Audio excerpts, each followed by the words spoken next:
Hello বন্ধুরা, তোমরা সবাই কেমন আছো? আশা করছি সকলেই অনেক ভালো আছো। তো আজকে আমি তোমাদের সাথে শেয়ার করব বোটনেক ব্লাউজ পিছনে হুক দিয়ে কীভাবে ফরমার তৈরি করবে। একদম সূত্র সহ আমি ফরমার কাটিং করে তোমাদেরকে দেখাবো। তো দেখো, ফার্স্টে কাস্টমারের মাপ নিয়ে নেবে। সে এল যতটা চাইবে, মানে এল তোমার 14.5 থেকে 15, 15.5 এইরকমই হয়, এর বেশি হয় না। এইবার তোমার সি মানে চেস্ট বুকের মাপটা নিয়ে নেবে। তো দেখো, আমি যে ফার্মারের তৈরি মানে আমার যে কাস্টমার, তার মাপটা বুকের মাপ হচ্ছে 36 আর NW হচ্ছে 29। তো এই দুটোই ফর্মালায় আমি তোমাদেরকে ভেঙে দেখাবো। দেখো, এটা কোনো কঠিনই নাই, মানে শুধু একটা ফর্মালায় জানতে হবে বুকের ফর্মা, সেটা হচ্ছে C/4+1। তো দেখো, এখানে আমি বুক নিয়েছি 36, তো 36/4 মানে 4+1, তো 36/4 তার মানে হচ্ছে 9, প্লাস এর সঙ্গে 1 এক যোগ হলো, তাহলে 10। আর NW ফরম্যাটটাও ঠিক তাই, 29/4 প্লাস 1, তো মানে 7.5 প্লাস 1 8.5। ব্যাস, এই হয়ে গেল ফরমার। এইবার আমি এটা তোমাদের পেপার কাটিং করে দেখাবো। একদম পেপারে কাটিং করো, একটা ফরমার বার হয়ে যাবে। সেই ফরমারটা তোমরা রেখে দিয়ে করতে পারো।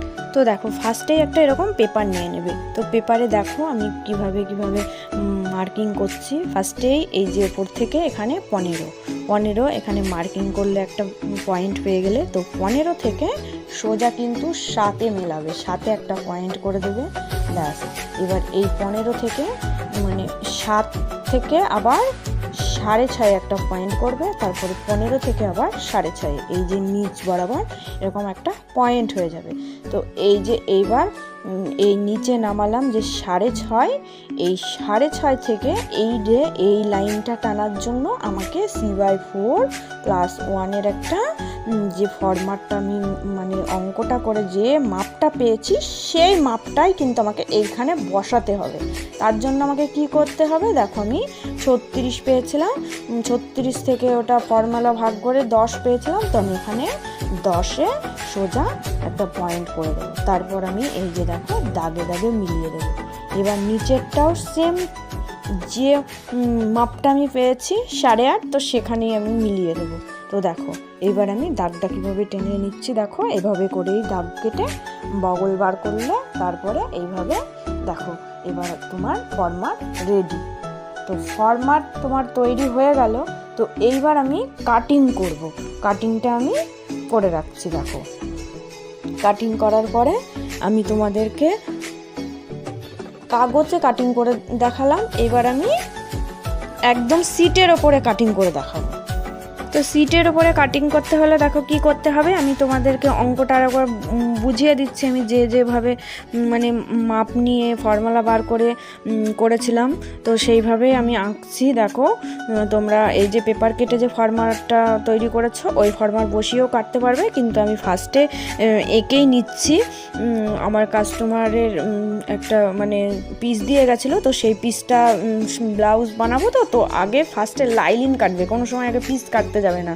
তো লাইলিনটা কেটে ঠিকঠাক দেখে নেবে ঠিক হয়েছে কিনা, মাপগুলো ঠিক করে চেক করে নেবে। তো এইভাবেই আবার অঙ্ক করে আমি দেখো সব মাপগুলো দেখে নিচ্ছি। তো দেখে নেওয়ার পর এই যে ঠিকঠাক করে এইবার আমি লাইন টেনে দাগ টেনে দিলাম। এবার তোমাদের এখানে একটা বলি যে এখান থেকে আমি উপরের যে 15 থেকে 6 মানে 7 কেন নিয়েছি, কারণ এটা বোটনেক গলা হবে। বোটনেক গলা ব্লাউজে কিন্তু মানে 7 নিতেই হবে, নাহলে কিন্তু ব্লাউজ ঠিকঠাক ফিটনেস আসবে না। তো দেখো, এইভাবে আমি লাইলিনটাও কেটে নিলাম। তো লাইলিনটা কাটার পরে আমি লাইলিনটা বসিয়ে মেন যে ফেব্রিক, সেই ফেব্রিকটাকেও আমি কেটে নিচ্ছি। তো তোমরা দেখো। তো এবার দেখো আমি গলা কাটিং কিভাবে করবে আর পিঠের কাটিংটাই কিভাবে করবে আমি সেটা করে দেখাচ্ছি। গলাটা কাটিং করতে গেলে এই যে লাইলিনের উপরে আমি কাটিং করলাম, তো এটা নিলাম। তো এই বোটনেক ব্লাউজ করতে গেলে এখান থেকে কিন্তু 3 নেবে, 3 মাপবে, নিচে 3.5, নিচের লম্বাইটা 3.5। এবার 3.5 থেকে এই যে 3 এইভাবে বক্স কেটে নেবে।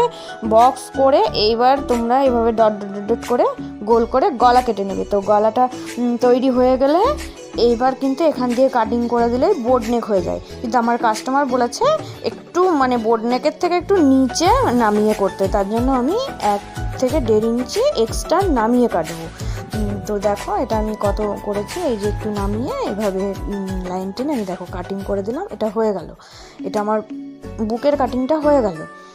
এইবার এটা কিন্তু পিঠের কাটিংটা দেখো, পিঠের কাটিংটা বলেছে কিন্তু কোনো ডিজাইন করবে না সে, পিছনে হুক দেওয়াই হবে, কিন্তু তোমার মানে এয়ার পিট হবে। তো এয়ার পিট করতে গেলে দেখো 3.5 নেবেই, 3 থেকে 3.5 কাটবেই লম্বাটা, নাহলে এয়ার পিট তো পিঠে একটু মানে ফিটনেসটা ঠিকঠাক আসে না, 2-2.5 তো হবেই না।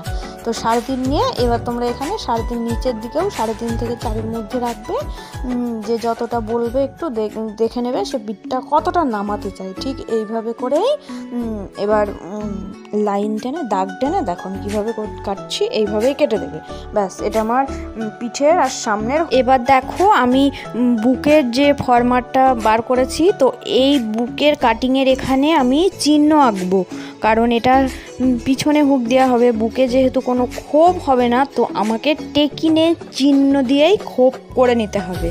তো দেখো আমি কাটার সময় কিন্তু 1 ইঞ্চি করে এক্সট্রা রেখেছিলাম, তার সাথেও কিন্তু আমি নিচে আরও 1 ইঞ্চি এক্সট্রা কেটে নিয়েছি। কারণ কেন কেটেছিলাম সেটা আমি তোমাদেরকে দেখাচ্ছি। এই যে নিচে 4.5 মাপ করবে, 4.5 একটা মার্কিং করে ওপরে 4.5 থেকে ওপরে সোজা 5.5 মেলাবে। তো মেলানোর পর দেখো এদিকে হাফ ওদিকে হাফ, 2 দিকে হাফ করে বাড়িয়ে এই যে এখান থেকে ত্রিভুজের মতো চিহ্ন আঁকবে, এঁকে এই দুটো তোমার সেলাইয়ের সময় এইভাবে টেকিন করে দেবে।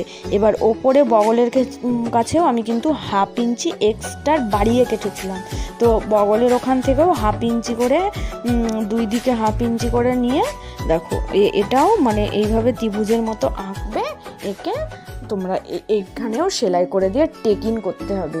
যেহেতু পিছনে হুক দেওয়া ব্লাউজ, সামনে কোনো খোপ হবে না, বাটিও বসাতে বলেনি, সেহেতু আমাকে এইভাবে টেকিং দিয়েই ব্লাউজের মানে বুকের ফিটনেসটা আনতে হবে।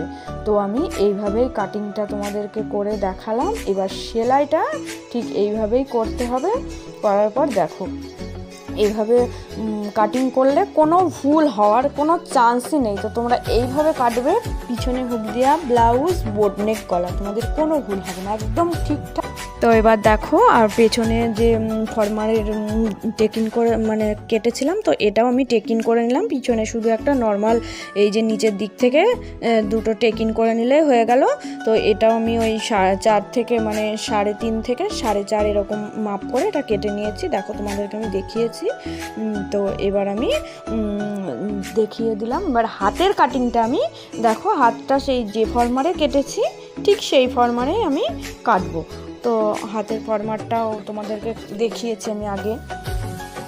তো হাতটা গ্লাস হাতা হবে, তো যার যেরকম মাপ সেই মাপ অনুযায়ী আমি এইভাবে করে দেখো ফরমার বসিয়েই কেটে নিয়েছি। কেটে নেওয়ার পরে আমার পুরো কাটিং কিন্তু রেডি হয়ে গেছে। তো এইভাবে তোমরা কাটিং করবে, পিছনে হুক দেওয়া ব্লাউজে কোনো প্রবলেমই আসবে না, একদম অঙ্কটা ঠিকঠাকভাবে করে নিতে পারলেই কোনো ভুল হবে না। তো এইভাবেই দেখো আমি তো এইভাবে করেই করি। এটা আমার একজন কাস্টমারের ব্লাউজ, তো আমি মেন ফেব্রিকও কেটে নিলাম তোমাদের সামনেই, আমি এটা বানিয়ে দেব। তো দেখো আমার ডিজাইন কাটিং যদি তোমাদের ভালো লাগে তো আমার চ্যানেলটা প্লিজ তোমরা সাবস্ক্রাইব করে দিও।